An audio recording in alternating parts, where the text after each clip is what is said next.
Most people treat salvation like an empty box on earth, hoping that one day in heaven they will finally open it and discover its treasures. But the truth is, the work of redemption is already perfect, and it came fully loaded.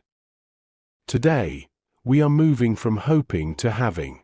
Welcome to Scripture First. Episode 19. The Right Confession. Our Season 2 finale. Number 1. The Redemption Schematic. It is time to stop asking for what God has already given, and start daily claiming your inheritance. The perfect work of redemption has brought salvation to all mankind. Salvation is not an empty box. It comes fully loaded with all blessings. Therefore, anyone who believes in Jesus Christ can claim any blessing, as it is written, "For all the promises of God in him are yea, and in him amen, unto the glory of God by us." 2 Corinthians chapter 1, verse 20. Anyone in Christ is graciously qualified, through Christ's finished work, to claim these promises. You are not auditioning for blessings. You are already qualified. Number 2. The present tense protocol. Because the work is done, you must personalize your claims in the present tense.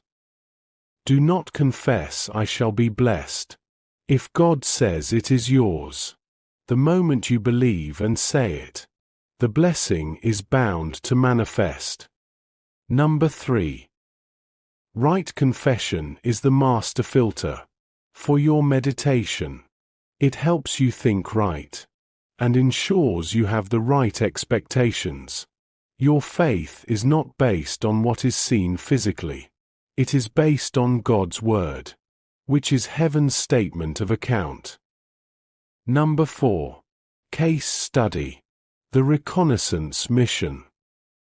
Consider the 12 spies sent by Moses.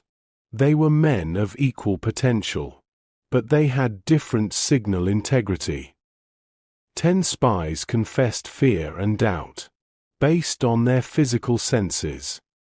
Caleb and Joshua saw the same giants, but they decided to believe the statement of account, and confessed positively. Caleb and Joshua entered the land.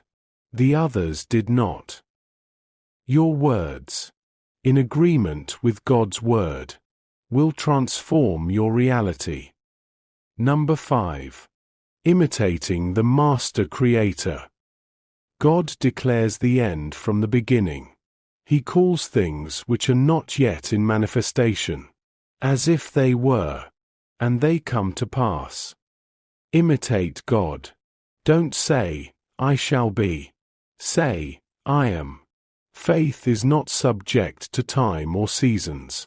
Faith is now. In God's record, you are blessed. In God's record, you were healed. Number 6. The weak say, "I am strong" dynamic. The truth is, God has already given us all things. Joel 3 verse 10 says, "Let the weak say, I am strong." By believing and saying so, you enable God to step in. David understood this. He did not fret when confronting Goliath, because his confession was aligned with God's Word. His victory manifested, because his frequency was set to positive. The promises of God are His provisions to believers. Remember the case of Caleb and Joshua. Number 7. The Meditation Withdrawal. Before meditation, you already know the Word, and that Word is His will revealed. You are not trying to convince God. You are aligning with what is already settled, because in Christ, you are not a stranger to the promises. You are an heir. All things have been given. All things have been provided. All things have been settled in the Spirit. Heaven is not trying to decide. It has already made provision. During meditation, you are not begging. You are saturating your spirit, your mind, your space, with divine truth. Now hear this clearly. Money in a bank belongs to the depositor, but to benefit from it personally, a legal transaction must take place. In the same way, God's promises are yours, but access is not automatic in experience. It is activated by participation. Confession is that transaction. Confession is not vain repetition. It is permission. It is standing in agreement with heaven, until what is written becomes manifested. When you speak the word, you are not trying to make it true. You are enforcing what is already true. Number 8. Call to action. Now, take your statement of account. The word. Stop begging for what is already yours in Christ. Begin today to speak in the present tense. If this series has empowered your spirit, you may share this teaching with someone who may need to hear this today. This is Scripture First. Teaching the Word. Living the Word. Shalom.